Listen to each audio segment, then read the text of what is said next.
अवधारणा। जी हाँ, अपना चैप्टर चल रहा है बेसिक कंसेप्ट ऑफ केमिस्ट्री, रसायन विज्ञान की मूल अवधारणा। और पिछले इस सेगमेंट के अंदर मतलब पिछली क्लास के अंदर हम लोगों ने जिस पर बात की थी वो हमारा टॉपिक है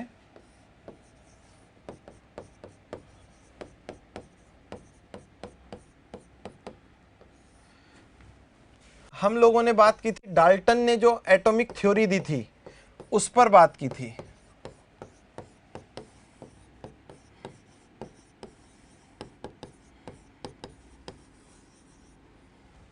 ठीक, जी हाँ, हम लोगों ने डाल्टन की एटॉमिक थ्योरी जो है उस पर बात की थी और आज हम लोग अब आगे बढ़ने वाले हैं। ठीक है, मैंने आप लोगों से कहा था कि डाल्टन की एटॉमिक थ्योरी के अंदर हम लोगों ने अंतिम बात जो लिखी थी, मतलब जो मैंने आप लोगों को बताई थी, वो अंतिम बात क्या थी, याद है ना सबको, कि atom neither be created nor be destroyed, मतलब परमाणु को ना तो उत्पन्न कर सकते हैं ना नष्ट कर सकते हैं, मगर नाभिकीय अभिक्रिया जो होती है इसका अपवाद है जो परमाणु के अविनाशिता के नियम का पालन नहीं करती। मगर आगे की अगर मैं आप लोगों को बात बताता हूं, उसी चीज को कंटिन्यू करते हुए हम लोग आगे बढ़ेंगे। और आगे देखो, नोट डालकर एक बहुत इंपॉर्टेंट चीज जो है वो नोट करनी है। क्या करके? नोट डालकर एक बहुत इंपॉर्टेंट चीज जो है वो नोट करनी है। और वो चीज है क्या, सुनो सब। ठीक है, वो चीज जिस पर हम लोग बात करें, मैंने आप लोगों को 3 नाम बताए थे, क्या? जे थॉमसन, रदरफोर्ड और नील्स बोर। इन्होंने एक्सपेरिमेंट किए और एक्सपेरिमेंटों के आधार पर जो डाल्टन का क्या है, हाँ, जो डाल्टन ने सिद्धांत दिया था उस सिद्धांत में संशोधन किए। ठीक है ना? जी हाँ, ठीक है ना? चलिए, यहां पर अगर हम लोग बात करते हैं, देखो किसने, एक तो यहां से स्टार्ट करेंगे, J Thomson, J Thomson, Rutherford व नील्स बोर ने, इन्होंने क्या कर लिया, हाँ ठीक है ना, इन्होंने डाल्टन के परमाणु सिद्धांत की समीक्षा की, एटॉमिक थ्योरी जो है उसके एनालिसिस किया। किसका? परमाणु सिद्धांत की समीक्षा की।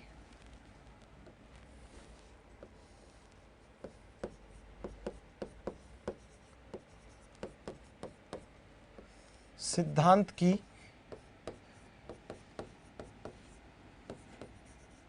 समीक्षा की तथा उस नियम के अंदर कुछ संशोधन किए। ठीक है ना? जी हाँ,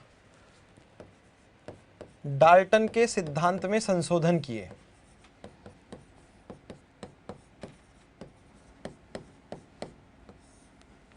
में क्या कर दिया? संशोधन किए। संशोधन मतलब करेक्शंस, हालांकि अमेंडमेंट होते हैं मगर अपन करेक्शंस मान लेंगे, जो गलतियां थी वो सही कर दी। ठीक है, अब देखो संशोधन क्या थे वो सुनो। पहली बात, डाल्टन ने बताया था कि परमाणु अविभाज्य कण है, मगर ऐसा होता नहीं है भाई। परमाणु जो होता है उसके उप पर जो कण होते हैं, इलेक्ट्रॉन, प्रोटॉन, न्यूट्रॉन, इनमें विभाजित कर लेते हैं। ठीक है ना? जी हाँ, क्या? इनमें विभाजित कर देते हैं, इसका मतलब परमाणु विभाज्य कण होता है। जी, सिंपल बात है। ठीक है ना? पहला इन्होंने जो पहली बात है वो क्या है? परमाणु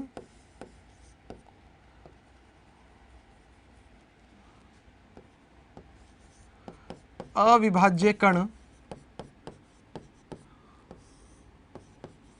नहीं है।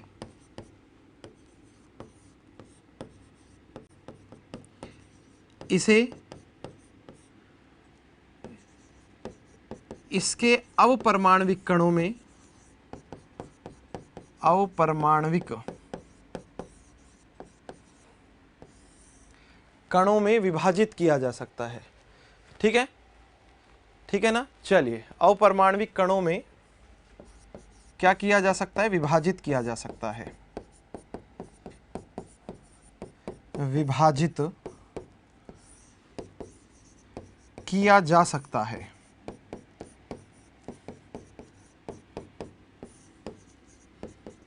ठीक, अब प्रश्न ये है अपरमाणविक कण क्या है ना भाई, अपने पास प्रश्न क्या है कि ये अपरमाणविक कण कौन से हैं, तो इनके बारे में मैं आप लोगों को बता देता हूं कि ये अपरमाणविक कण जो हैं वो कौन से हैं।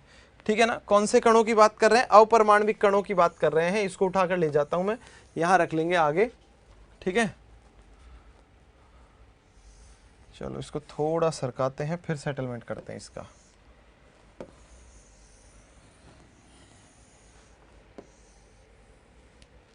अब आ जाएगा। ठीक, अपरमाणविक कण जो होते हैं उनमें विभाजित करते हैं इनको। अब प्रश्न ये है कि इसके अपरमाणविक कण क्या होते हैं, इलेक्ट्रॉन, प्रोटॉन और न्यूट्रॉन। ठीक है, कौन कौन से कण, इलेक्ट्रॉन, प्रोटॉन और न्यूट्रॉन। ठीक है,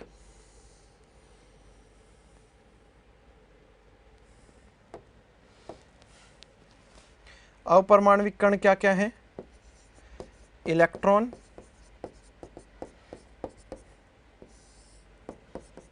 प्रोटॉन और न्यूट्रॉन। इसमें क्या करेंगे, इनको क्लासिफाई कर देते हैं, इसमें विभाजित कर देते हैं, सिंपल सी बात है। अपरमाणविक कण कौन कौन से हैं वो मैं आप लोगों को बता दिया हूं। ठीक है ना, इसी के आधार पर इसकी नई परिभाषा दी गई। ठीक है, क्या, इसी के आधार पर इसकी नई परिभाषा दी गई कि परमाणु किसी भी पदार्थ का वो सबसे छोटा कण होता है जो रासायनिक अभिक्रिया में भाग लेता है और स्वतंत्र अस्तित्व में नहीं रहता। ठीक है,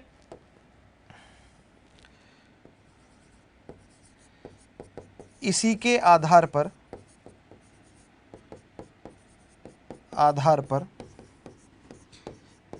स्पष्ट किया कि परमाणु किसका, किसी भी पदार्थ का, चलिए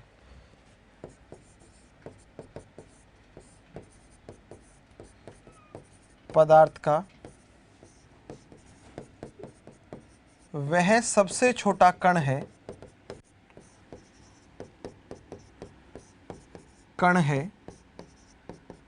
जो रासायनिक अभिक्रिया में भाग लेता है। ठीक है ना, किसमें, रासायनिक अभिक्रिया में भाग लेता है, केमिकल रिएक्शन में पार्टिसिपेट करेगा। साथ में अगर हम लोग बात करें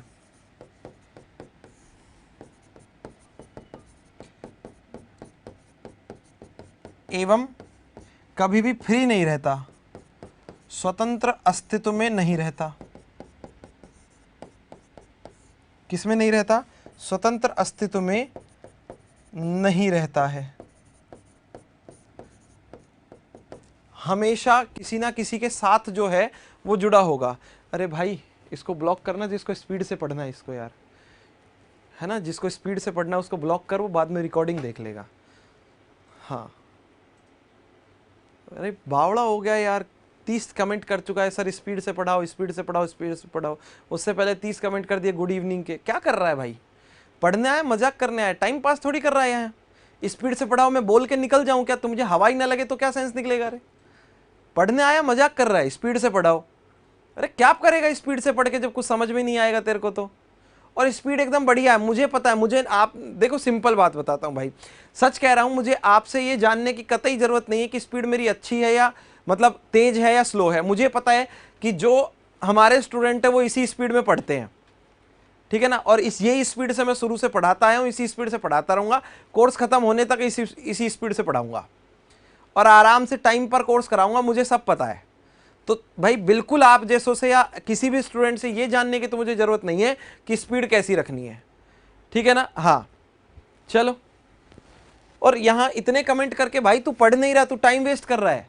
और टाइम वेस्ट करने वालों को हम लोग या क्या करते हैं, टाइम की कीमत बताते हैं, ब्लॉक कर देंगे थोड़ी देर के लिए या फिर क्लास के लिए। क्लास चुपचाप देखता रहे और उसके बाद फिर देख लेंगे कमेंट वमेंट। अब क्या करें तेरा भाई, इतने कमेंट से तेरी वजह से जो इंपॉर्टेंट कमेंट होते हैं वो और फिर रह जाएंगे किसी के। तू तो बैठा है copy paste copy paste copy paste कर रहा है। चलो ठीक है, हाँ ये बताया किसने जी, ये पहली चीज बताई। दूसरे नंबर पर हम लोग बात करें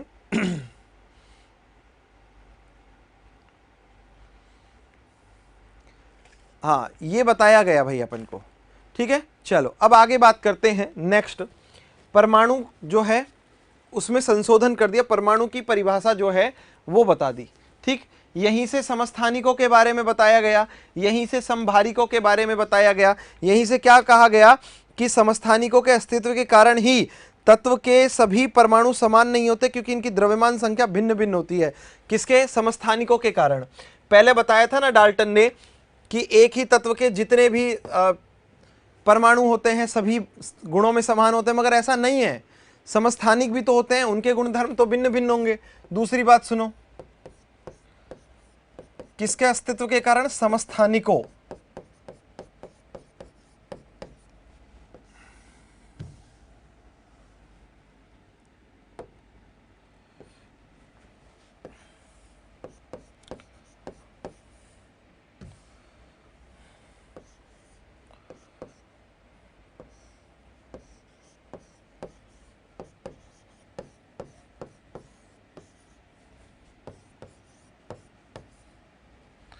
समस्थानिकों, समस्थानिक आइसोटॉप्स बताए हुए हैं आप लोगों को।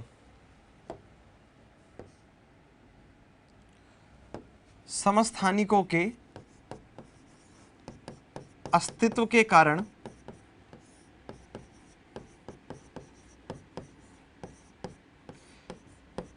एक ही परमाणु के, सॉरी, एक ही तत्व के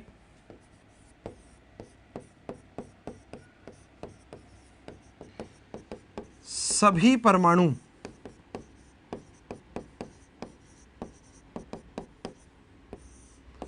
के गुणधर्म जो होते हैं, क्या होते हैं? गुणधर्म। कैसे होते हैं? समान नहीं होते।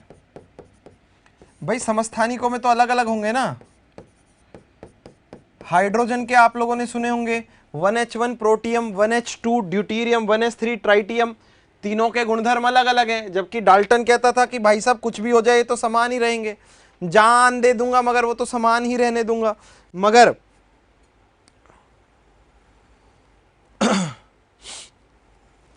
ठीक है ना, उन्होंने ये बता दिया, सिंपल है, ठीक। फिर उन्होंने क्या कहा था डाल्टन ने? नेक्स्ट बात ये कही थी कि भाई परमाणु को ना तो उत्पन्न किया जा सकता है, ना नष्ट किया जा सकता है, ना ही उसे एक रूप से दूसरे रूप में बदला जा सकता है। मगर जब हमने पढ़ी नाभिकीय अभिक्रिया तो पता चला परमाणु को एक रूप से दूसरे रूप में बदला जा सकता है, ठीक है ना। नाभिकीय अभिक्रिया, नाभिकीय अभिक्रियाओं में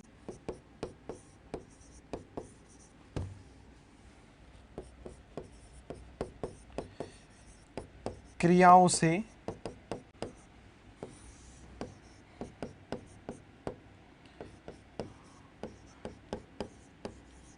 परमाणु को एक रूप से दूसरे रूप में बदला जा सकता है।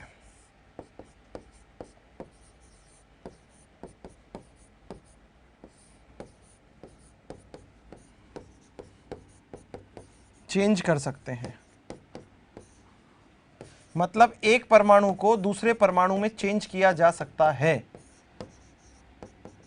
ठीक है ना। एक परमाणु को दूसरे परमाणु में चेंज किया जा सकता है, ठीक है, सिंपल बात है। तो ये संशोधन हुए जो हमने बता दिया आप लोगों को। इसके बाद आगे की बात करते हैं, आवोगाद्रो की परिकल्पना, ठीक है ना। किसकी? आवोगाद्रो की परिकल्पना।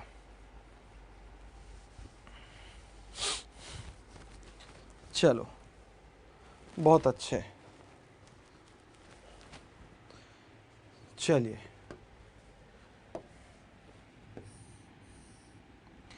देखो संगीता, आपने पूछा है कि सर सदिश और अदिश में क्या अंतर है। वैसे तो ना ये आपका मामला फिजिक्स का है, मगर फिर भी कोई बात नहीं, आपके मन में डाउट उठाए तो उत्कर्ष को ही सॉल्व करना है। तो बेटा सदिश वो राशि होती है जिनमें परिमाण और दिशा दोनों होती हैं। अदिश में केवल परिमाण होता है, मैग्नीट्यूड होता है, उसमें डायरेक्शन नहीं होती है ना। जैसे चाल, चाल के पास दिशा नहीं है, ठीक है, मगर मान है 40 किलोमीटर प्रति घंटे। मगर वेग, वेग के पास दिशा है क्या, मैं घर जा रहा हूं, 40 किलोमीटर प्रति घंटे के वेग से घर जा रहा हूं, वो है। ठीक है ना। चलो बाकी फिजिक्स के अंदर ये और डीप में पढ़ोगे तो वहां और समझोगे आप, अभी तो मैंने आपको मोटे मोटे तौर पर बताया है। चलो अब नेक्स्ट बात करते हैं हम लोग। नेक्स्ट जो थिंग है हमारे पास वो क्या होगी ये समझो। नेक्स्ट हेडिंग है आवोगाद्रो की परिकल्पना। किसकी परिकल्पना, आवोगाद्रो की परिकल्पना। किसकी परिकल्पना, आवोगाद्रो की परिकल्पना। ठीक है, इस पर हम लोग बात कर रहे हैं, मतलब हाइपोथेसिस ऑफ आवोगाद्रो या आवोगाद्रोस हाइपोथेसिस।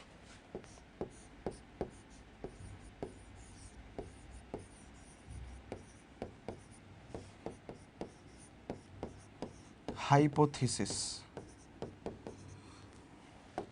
आवोगाद्रो की परिकल्पना, आवोगाद्रोस हाइपोथेसिस, आवोगाद्रो की परिकल्पना। देखो आवोगाद्रो की हाइपोथेसिस की बात करते हैं, आवोगाद्रो की परिकल्पना की बात करते हैं, तो आवोगाद्रो अपनी परिकल्पना की बात करें तो कैसे बताते हैं ये सुनो। नहीं जयन, इसमें ये वाली बात अभी नहीं पढ़ेंगे, ये तो हम मोल कॉन्सेप्ट में पढ़ते हैं, उसे आवोगाद्रो संख्या कहते हैं।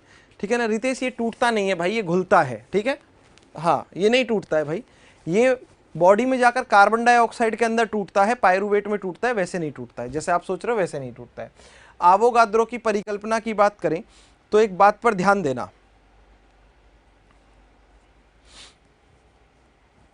देखो एक चीज बताता हूं, यहां मैं एक बात लिख रहा हूं, बहुत ध्यान से समझना। समान ताप एवं समान दाब पर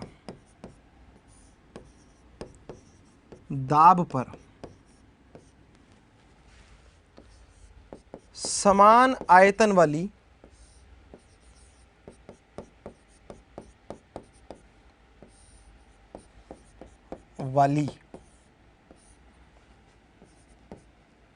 गैसों में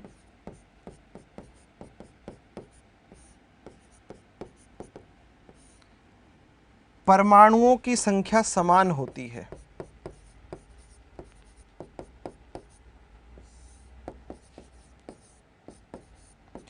किसकी, परमाणुओं की संख्या कैसी होती है, समान होती है।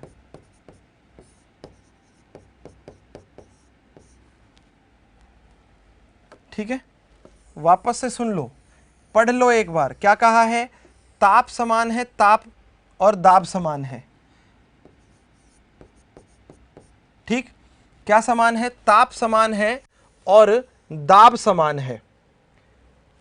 ठीक है, देखो सही से, ताप और दाब दोनों समान है और आयतन भी यदि समान होगा तो गैस के अंदर परमाणुओं की संख्या कैसी होगी, समान। कहने का मतलब यह है भाई कि हमारे पास ए गैस है और एक बी गैस है।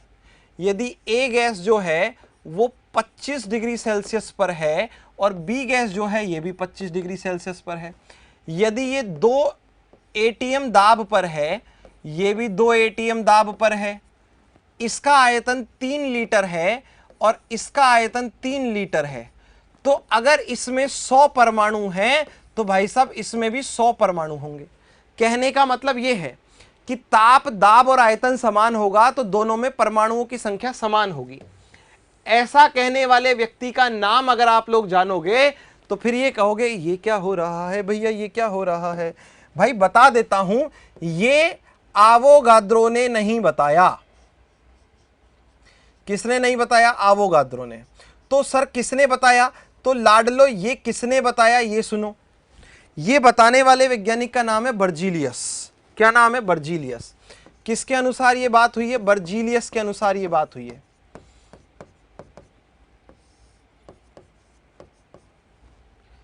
किसके अनुसार, बर्जीलियस के अनुसार। ठीक है ना, किसके अनुसार, बर्जीलियस के अनुसार ये बात हुई है कि समान ताप एवं समान दाब पर समान आयतन वाली गैसें जो हैं उनमें परमाणुओं की संख्या समान होगी।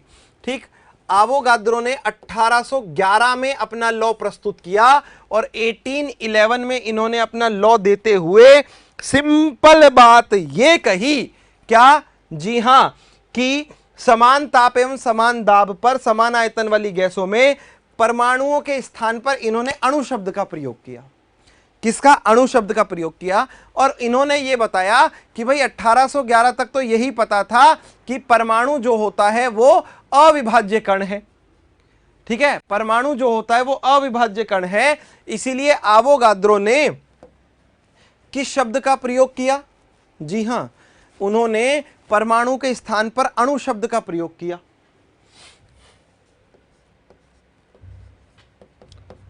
आवोगाद्रो ने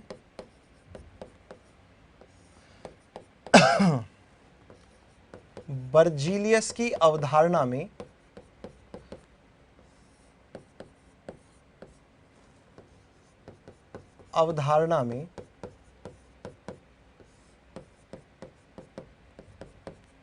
परमाणु शब्द के स्थान पर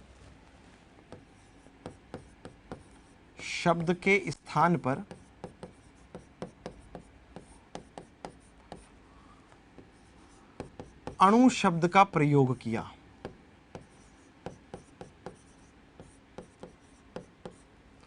किसका प्रयोग किया? अणु शब्द का प्रयोग किया करके अपनी अवधारणा दी। और लाडलो, उनकी अवधारणा क्या है? उनकी अवधारणा में एक अंतर आता है इसमें और उसमें। क्या? कि समान ताप एवं समान दाब पर समान आयतन वाली गैसों में अणुओं की संख्या समान होती है। फिर से सुनो, क्या? समान ताप एवं समान दाब पर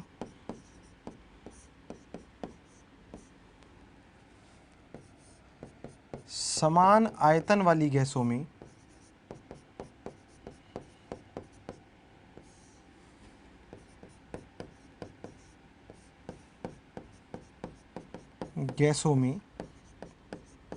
किसकी संख्या? अणुओं की संख्या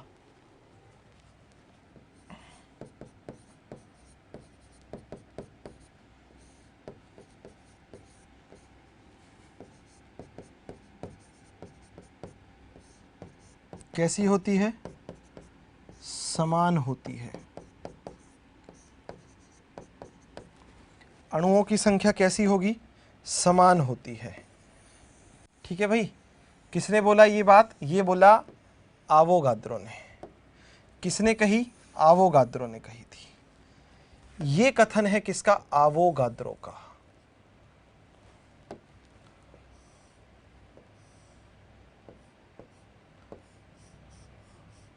ठीक है, ये परिकल्पना है किसकी? आवोगाद्रो की परिकल्पना है ये। ठीक है जी, ये परिकल्पना है किसकी? आवोगाद्रो की।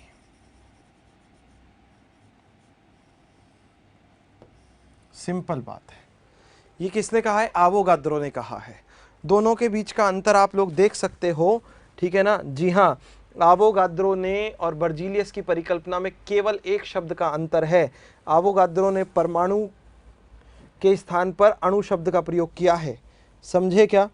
जी हाँ, सिर्फ एक ही शब्द का प्रयोग किया है, देख लो अच्छे से। ठीक है, चलिए फटाफट से नोट करवा देता हूं मैं आप लोगों को। आज हमने जितना किया है, फिर आगे बढ़ेंगे, ये बात करेंगे कि आवोगाद्रो की परिकल्पना जो है उसका क्या उपयोग है, कैसे वो काम में आती है, उसके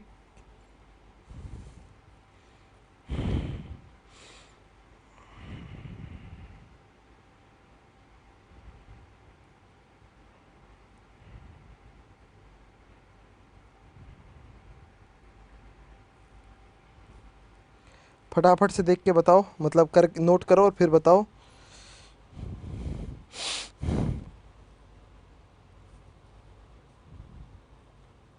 चलो करो, बताओ फिर।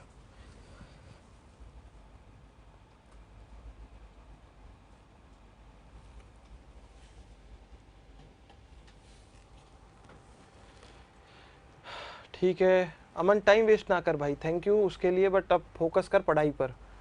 ठीक है। हाँ, फ़ोन को हॉरिजेंटल मोड पर डालकर पढ़ाई करते रहा करो, फटाफट नोट करो। अरे अमन, अभी तो समझाया ना, फिर भी।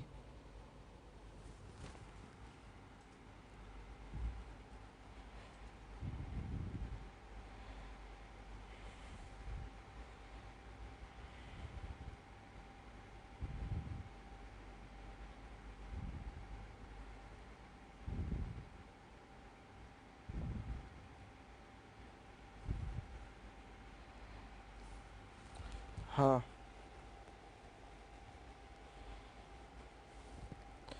नहीं ऐसे नहीं कर सकते ना भाई। सुमित यूँ कह रहे हैं कि सर ऐसे तो हम किसी भी शब्द को बदलकर केमिस्ट्री में अपना नाम काम जो नाम है वो कर सकते हैं। भाई ऐसे नहीं होता ना, उन्होंने परफेक्ट रीज़न दिया था कि उन्होंने परमाणु के स्थान पर अणु शब्द का प्रयोग क्यों किया है, ठीक है ना, उन्होंने परफेक्ट रीज़न दिया था उसके लिए। चलो आगे बढ़ो, फटाफट से आगे नोट करो, फटाफट नोट करो, ठीक है ना।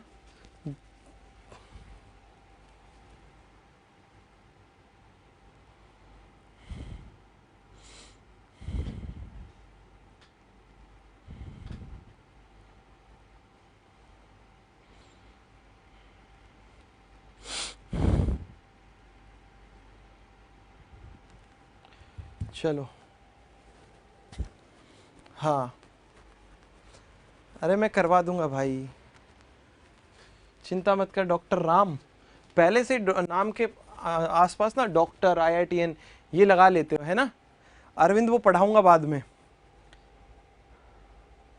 चलो नोट करो, note note note note note note note.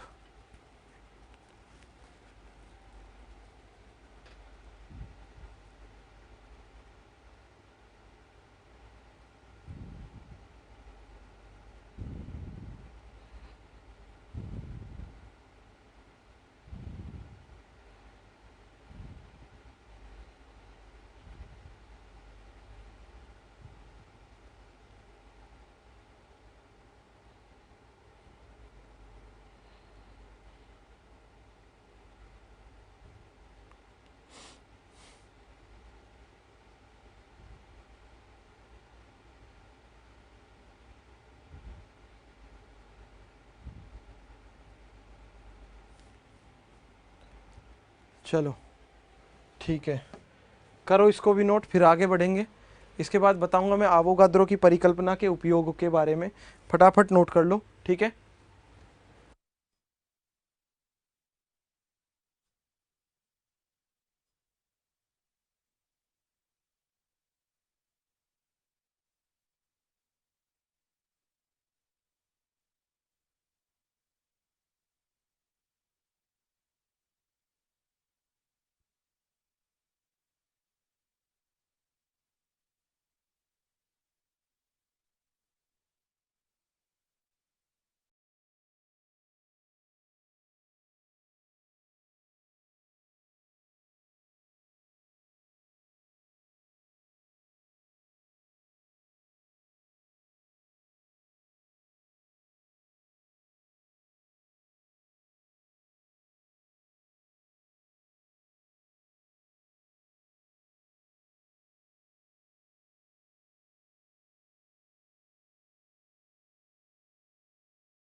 चलिए ठीक है, इतना हो गया तो अब हम लोग बात करेंगे आवोगाद्रो की परिकल्पना की, ठीक है ना। हाँ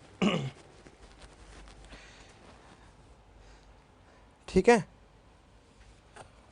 चलिए आवोगाद्रो की परिकल्पना में जो उपयोग है वो बताता हूं मैं, ठीक है। देखो कि क्या यूज में आई है आवोगाद्रो की परिकल्पना। हेडिंग है हमारे पास आवोगाद्रो की परिकल्पना के उपयोग,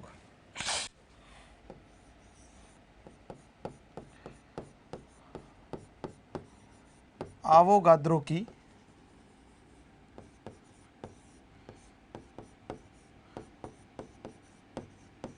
परिकल्पना के उपयोग।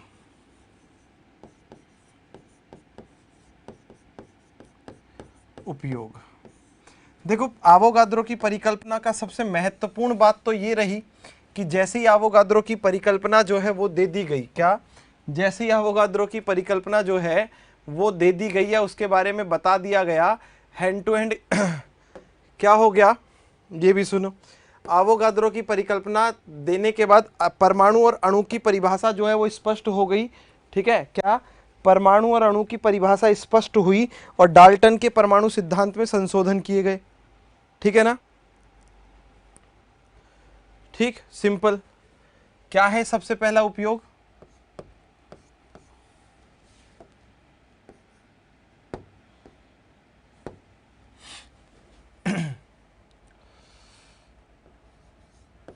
अणु व या फिर परमाणु व अणु की परिभाषा स्पष्ट हुई।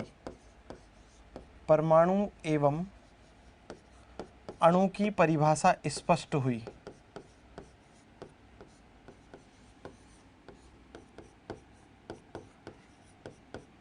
परिभाषा स्पष्ट हुई तथा, ठीक है, ठीक, चलिए, ठीक है ना, तथा डाल्टन के सिद्धांत में संशोधन किए गए। किसके सिद्धांत में? डाल्टन के सिद्धांत में संशोधन किए गए।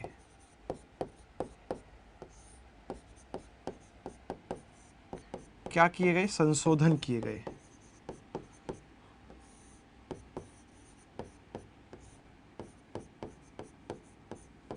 पहली बात, ठीक है ना, पहली चीज। दूसरे में अगर हम बात करें,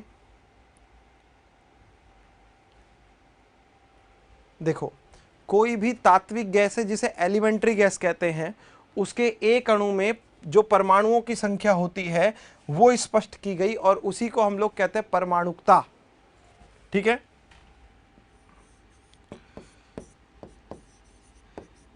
किसी तात्विक गैस के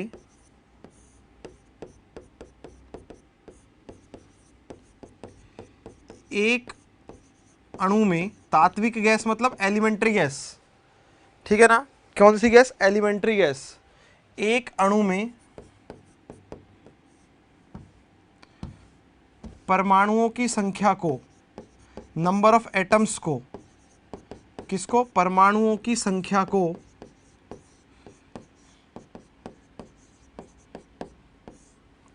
क्या कहते हैं?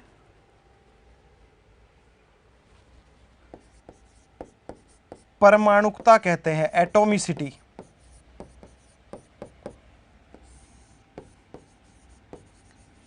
एटोमिसिटी कहते हैं। क्या कहते हैं? परमाणुकता कहते हैं, एटोमिसिटी कहते हैं। जैसे H2 में, किसमें? H2 में हाइड्रोजन की परमाणुकता कितनी है? हाइड्रोजन की परमाणुकता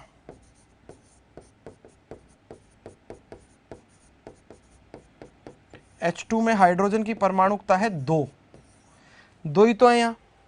ठीक है, ऐसे ही O2 में ऑक्सीजन की परमाणुकता कितनी है? परमाणुकता कितनी है? 2। ओजोन में, किसमें लाड लो? ओजोन में, ओजोन, ओजोन मतलब होता है O3। ओजोन में, ओजोन, ओजोन मतलब क्या? O3। O3 में ऑक्सीजन की परमाणुकता,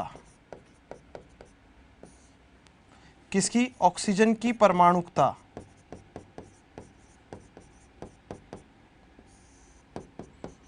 कितनी है? 3 है। जितने परमाणु उतने, सिंपल है ना सखा, जितने परमाणु उतने। ऐसे ही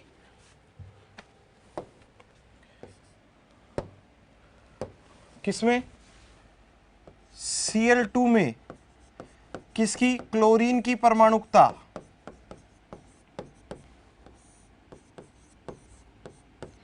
किसकी परमाणुकता? क्लोरीन की परमाणुकता कितनी होगी भाई? 2। ऐसे परमाणुकता निकालते हैं। यहीं से ये पता चलता है कि जो नोबल गैसेस होती है, कौन सी गैसेस? नोबल गैसेस, जिन्हें हम कहते हैं उत्कृष्ट गैसें कहते हैं, helium, neon, argon, krypton, xenon, इन सब की परमाणुकता 1 होती है। किसकी? उत्कृष्ट गैसों की परमाणुकता जो होती है वो कितनी होती है? 1 होती है। ठीक है जी? जी हां, उत्कृष्ट गैसें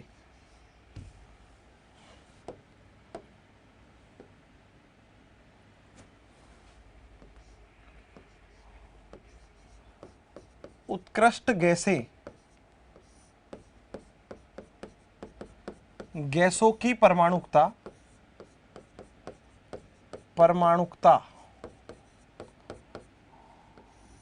कितनी होती है? 1 होती है, क्योंकि वो हमेशा एकल रूप में पाई जाती है। कितने रूप में पाई जाती है? एकल रूप में। अब आप लोगों के सामने एक प्रश्न आता है, क्या? कि सर ये उत्कृष्ट गैसें कौन सी हैं? देखो, अगर मैं आप लोगों को एक बात बताता हूं तो उत्कृष्ट गैसें जो होती हैं इन्हें इंग्लिश में कहा जाता है नोबल गैसेज। जो पेरियोडिक टेबल आप लोगों ने पहले कभी पढ़ी है, अगर आप लोगों को याद हो तो उस पेरियोडिक टेबल के अंदर आप लोगों ने कई तत्व देखे हैं जो वर्ग नंबर 18 में आते हैं। Helium, neon, argon, krypton, xenon, radon, ये एलिमेंट जो है इनके बारे में अगर हम आपको बताते हैं तो सिंपल बात ये है कि ये वर्ग नंबर 18 में आते हैं। वो किसी से संबंध नहीं बनाते, बंधन नहीं करते, अकेले परमाणु के रूप में रहते हैं। इसीलिए हम लोग उत्कृष्ट गैसों की परमाणुकता कितनी बताते हैं? 1 बताते हैं। जैसे उत्कृष्ट गैसें कौन सी है? हीलियम। ठीक है ना? उत्कृष्ट गैसें कौन सी है? हीलियम। उत्कृष्ट गैस कौन सी है? नियोन। उत्कृष्ट गैस कौन सी है? आर्गन। उत्कृष्ट गैस कौन सी है? क्रिप्टॉन। उत्कृष्ट गैस कौन सी है? जिनॉन। और उत्कृष्ट गैस कौन सी है? रेडॉन। ठीक है जी? कौन सी? Helium,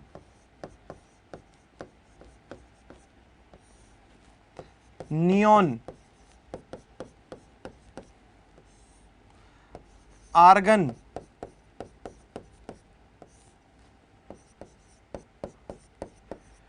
krypton, xenon, radon. ठीक है? ये उत्कृष्ट गैसें हैं। कौन सी गैसें हैं? उत्कृष्ट गैसें हैं ये। चलिए,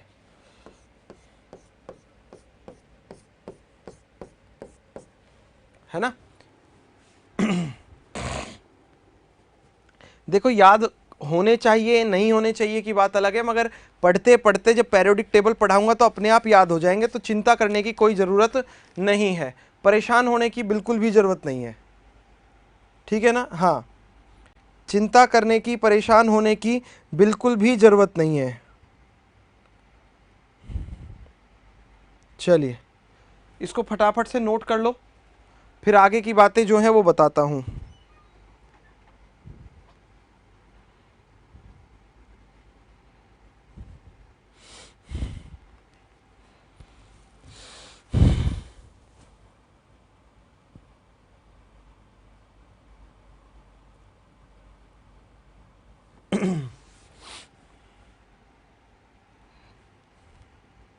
जल्दी जल्दी से नोट कर लो, फिर आगे बढ़ेंगे, है ना? फटाफट फटाफट पढ़ लो।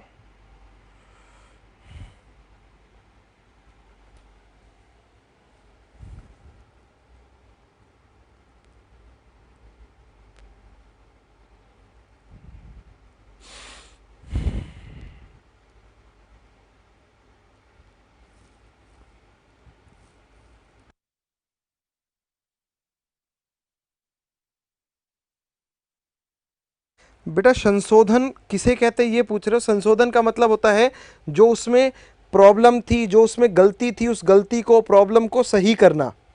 ठीक है ना? उस गलती को, उस प्रॉब्लम को सही करने की जो प्रक्रिया होती है, जो विधि होती है, उसे हम लोग कहते हैं संशोधन। क्या कहते हैं? संशोधन। बस इतनी सी बात है।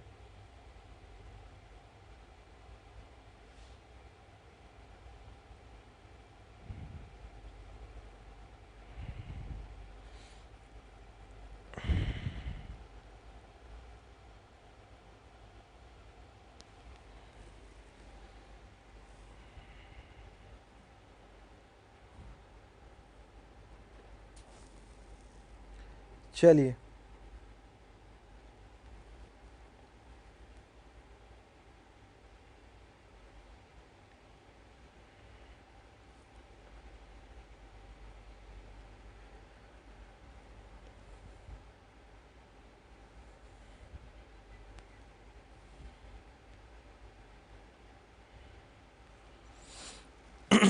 हो गया, बहुत बढ़िया। छापो इसको। इसके बाद देखो यहाँ 2 चीज़ें बता चुका हूँ, तीसरी चीज़ और बताता हूँ मैं आप लोगों को, ठीक है। उन्होंने क्या किया, गैस के अणुभार और वाष्प घनत्व के बीच में, ठीक है, गैस के अणुभार और वाष्प घनत्व के बीच में एक संबंध और दिया। आप कह रहे हो सर तात्विक गैस किसे कहते हैं? तत्व के रूप में जो, मतलब जो गैसें तत्व से बनी है, हाइड्रोजन तत्व से बनी गैस हाइड्रोजन। देखो यह लिखा ना लाडलो, क्या लिखा देखो, हमने लिखा तात्विक गैस मतलब हाइड्रोजन तत्व की गैस, ऑक्सीजन तत्व की गैस, क्लोरीन तत्व की गैस, है ना, नियॉन तत्व की गैस, हीलियम तत्व की गैस, तत्व से बनी हुई गैस तात्विक गैस, बस। चलिए तीसरे नियम, मतलब तीसरा जो पॉइंट है वो बता देता हूं मैं आप लोगों को। तीसरा पॉइंट क्या है, देखो सखा, तीसरा बिंदु क्या है इसमें, ये सुनना। तीसरा बिंदु हमें क्या बताता है, ये ध्यान से सुन लेना। तीसरा बिंदु क्या कहता है कि जो हमारे पास अवयव है, जो पदार्थ है, उस पदार्थ के अणुभार और वाष्प घनत्व के बीच में एक संबंध बताया। वाष्प घनत्व क्या होता है, जो वो वाष्प में होती है उस समय घनत्व अगर कैलकुलेट करोगे तो उसे कहते हैं वाष्प घनत्व, ठीक है ना। घनत्व आप लोगों को मैं आपको पहले भी बता चुका हूं, द्रव्यमान बटे आयतन घनत्व होता है, ठीक है। गैसों के अणुभार एवं वाष्प घनत्व में संबंध, अणुभार और वाष्प घनत्व में संबंध।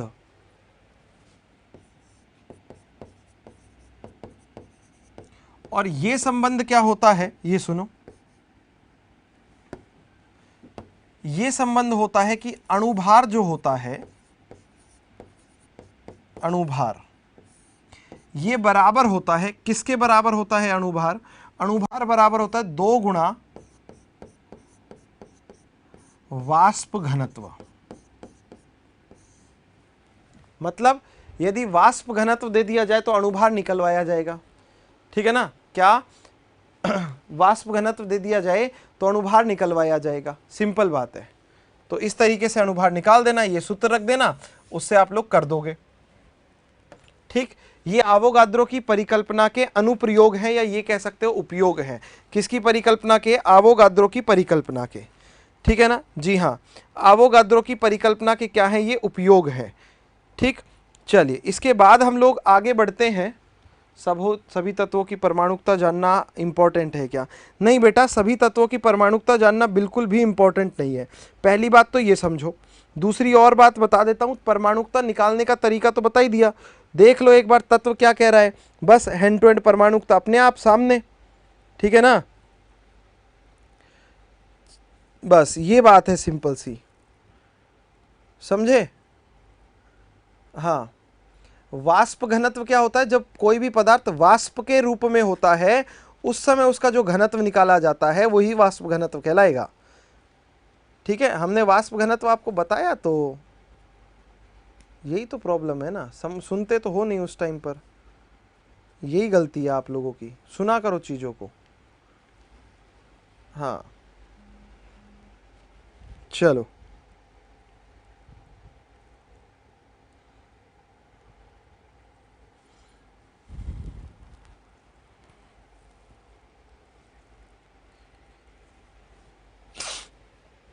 नोट हो गया। नेक्स्ट बात करते हैं, यहां से ये सिद्धांत जो है वो होता है समाप्त। आगे बढ़ेंगे हम लोग, अगले पॉइंट पर बात करेंगे। और अगला पॉइंट क्या है अपने पास? परमाणु द्रव्यमान।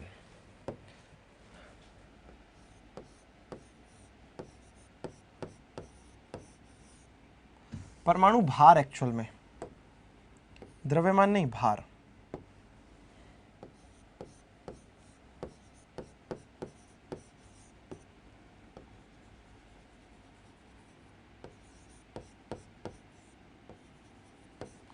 जिसको हम लोग कहते हैं एटॉमिक वेट।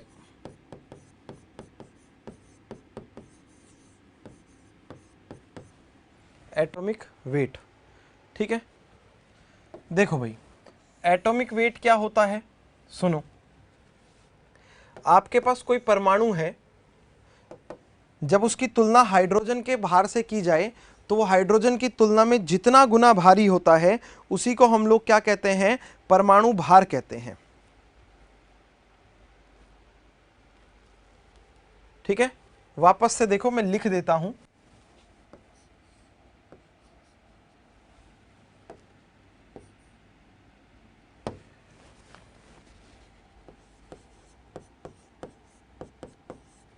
किसी तत्व के परमाणु भार, एटॉमिक वेट, कोई भी एलिमेंट है उसका एटॉमिक वेट, ठीक है, वह संख्या है, वह नंबर है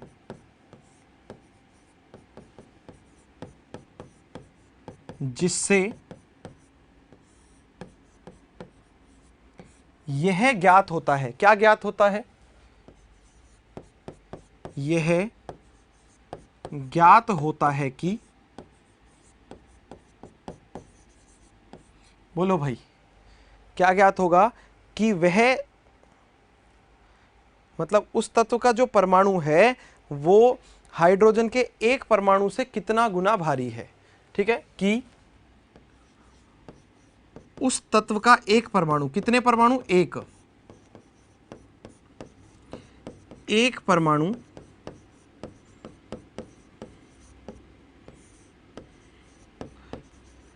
हाइड्रोजन के एक परमाणु से कितना गुना भारी है। एक परमाणु हाइड्रोजन के परमाणु से कितना गुना भारी है, एक परमाणु से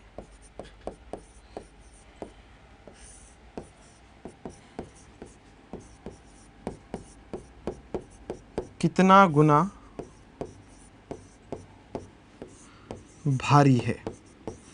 क्योंकि हाइड्रोजन का होता है एक, अगर कोई उससे 4 गुना भारी है तो उसका जो परमाणु भार है वो हो जाएगा 4, कोई 8 गुना भारी है तो 8, कोई 100 गुना भारी है तो 100, बस इतनी बात है। अणुभार अलग होता है, वो बाद में बात करेंगे, ठीक है ना। एक बात तो हुई ये, मगर ये परिभाषा सबको हजम नहीं हुई। हजम नहीं हुई तो फिर ये कहा कि भाई तोड़ निकालो, कुछ मजा नहीं आया। मजा लेने के लिए 1961 में जो मैंने आपको पहले कॉन्फ्रेंस बताई थी ना, उसी कॉन्फ्रेंस के अंदर, उसी माप तोल भार जो सम्मेलन हुआ था, उसी के अंदर एक परिभाषा दी गई, किसकी, परमाणु भार की। क्या, परमाणु भार की। और उसमें क्या किया गया, उसमें कार्बन 12 को आधार माना गया। किसमें, कार्बन 12 को क्या किया गया, आधार माना गया, ठीक है। 1961 में परमाणु भार या परमाणु द्रव्यमान की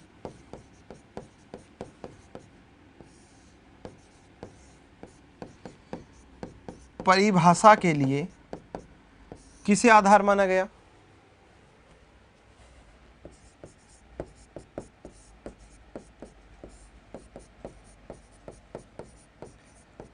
परमाणु भार, सॉरी, कार्बन 12 को, C12 को क्या कहा गया, आधार माना गया।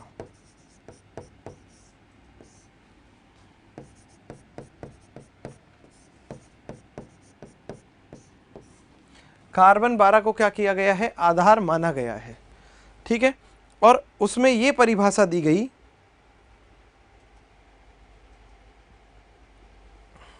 ठीक है।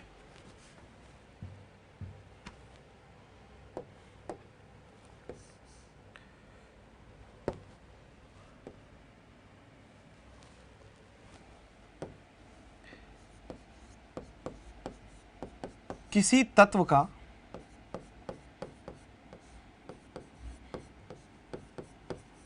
परमाणु भार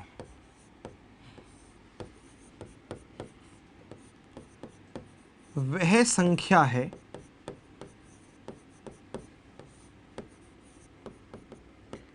जिससे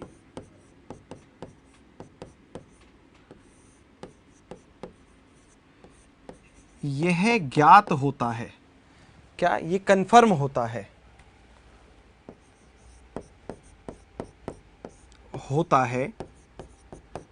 कि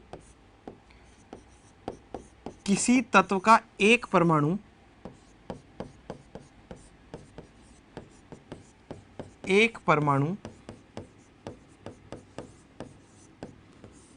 C12 के 12 ग्राम, ठीक है ना, क्या, ठीक है ना, क्या C12 के 12 ग्राम या फिर ये कह सकते हैं शुद्ध 12 ग्राम के, ठीक है, C12 के 12वें भाग की तुलना में भाग से कितना गुना भारी है, ठीक है ना, 12वें भाग से कितना गुना भारी है,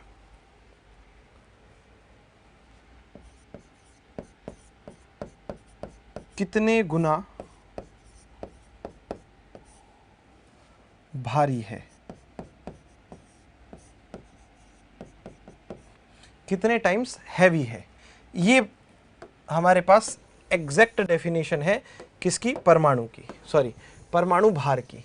कार्बन 12 को आधार माना और ये परिभाषा दी, और इस परिभाषा में स्पष्ट बताया गया कि कार्बन 12 की तुलना में कितने गुना भारी हो जाएगा, ठीक है ना, कार्बन 12 की तुलना में कितने गुना क्या हो जाएगा, भारी हो जाएगा, ठीक है, सिंपल बात है।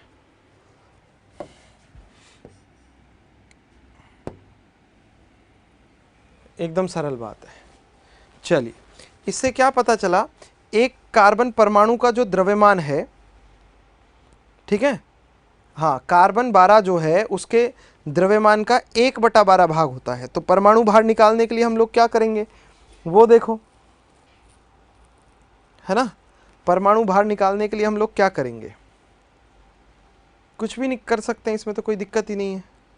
करवाऊँ नोट, लो फिर नोट कर लो, ये तो करा ही दिया था, ये रह रहा है, करो फटाफट, लो भाई करवा देंगे नोट।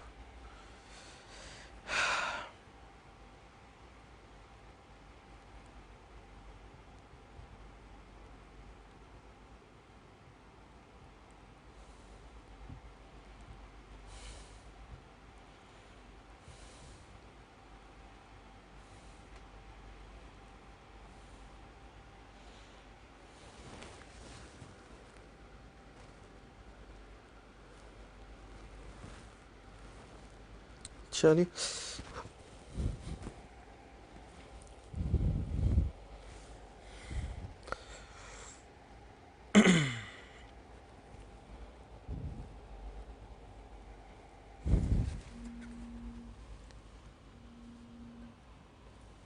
देखो जब भी आपको क्या करना है, परमाणु भार निकालना है ना, तो आप परमाणु भार के लिए क्या करोगे, तत्व के एक परमाणु का भार ले लोगे, और जो कार्बन परमाणु है उसके एक परमाणु का भार लेकर उसका 1/12 से गुणा कर दोगे, क्योंकि 12वां भाग होगा वो, ठीक है ना, क्या 12वां भाग होगा। बस इस हिसाब से आप लोग उसको सॉल्व करते चलना, कहीं दिक्कत नहीं आएगी, ठीक है ना जी।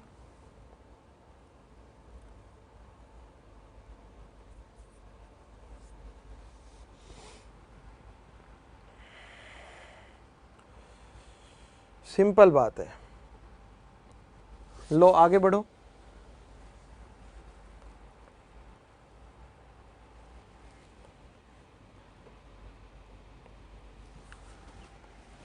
ठीक है, कहना क्या चाहते हैं, ये कहना चाहते हैं, अतः एक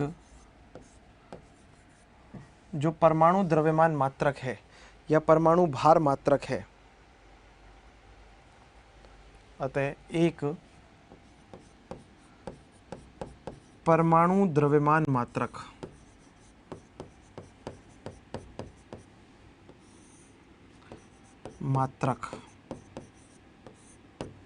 ठीक है। चलिए, है ना। हाँ, ये किसके लिए होगा? एक कार्बन 12 परमाणु के द्रव्यमान का, ठीक, एक कार्बन 12 परमाणु के द्रव्यमान का 1/12 भाग होता है, के द्रव्यमान का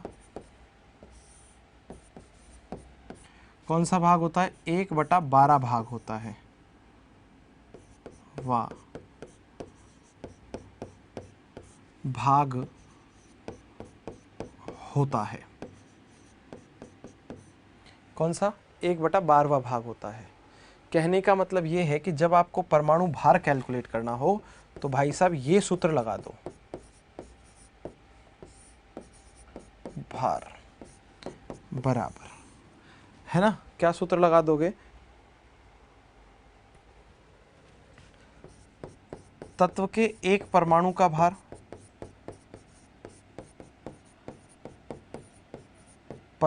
भार जो कि क्वेश्चन में दिया होगा, बटे कार्बन 12 के एक परमाणु का भार,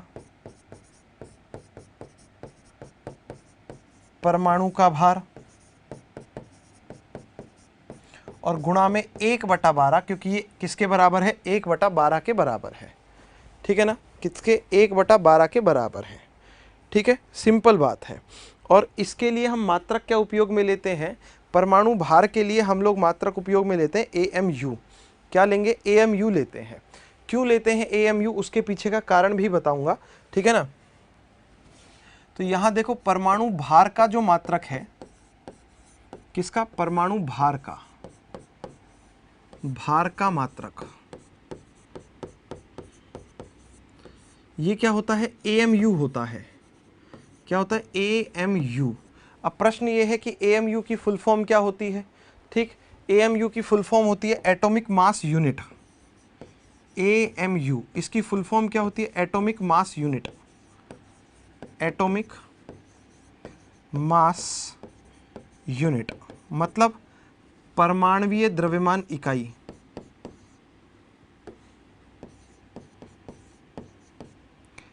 परमाणुीय द्रव्यमान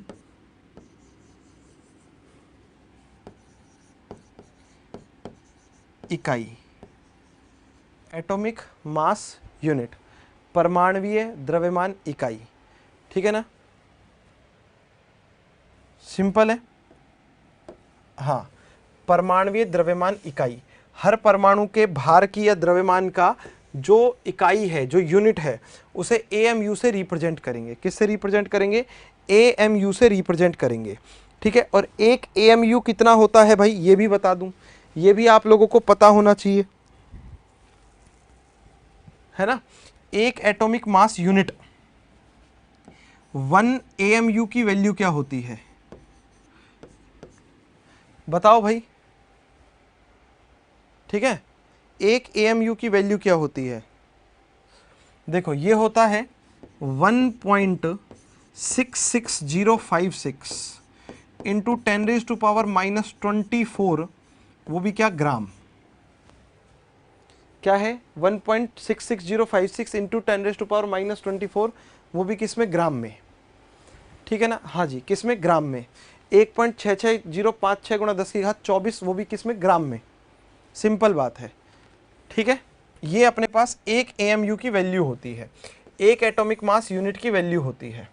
1 AMU जो है वो ये होगा भाई, क्लियर है। 1 AMU क्या होगा? जो हमने लिखा है।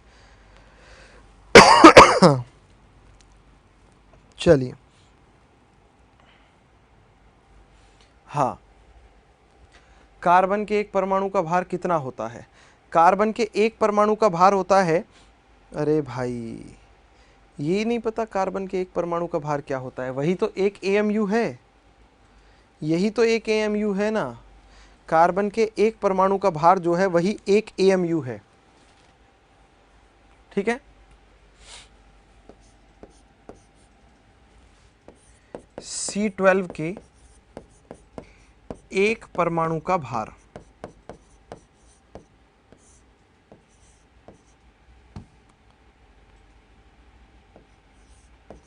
परमाणु का भार, यही एक एटॉमिक मास यूनिट है यार, समझ गए? हाँ चलिए बहुत बढ़िया, नोट कर दें तो लो जी, फटाफट जो बाकी है वो नोट कर दो फिर। हाँ इस आयोजन का समापन करेंगे, इसके बाद जो बाकी है वो फटाफट से नोट कर दो। चलिए ये हो गया, ओके, ये भी नोट करो। हाँ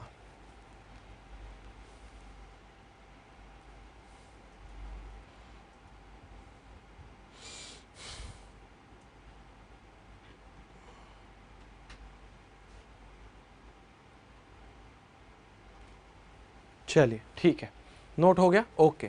आज की इस सभा को यहीं विसर्जित करते हैं, मतलब आज की इस क्लास को यहीं समाप्त करते हैं। मैं मुलाकात करूंगा आप लोगों से अगले सेगमेंट में। टिल देन पढ़ते रहिए, आगे बढ़ते रहिए। जय हिंद, जय भारत, जय जवान, जय किसान, जय विज्ञान, राधे राधे।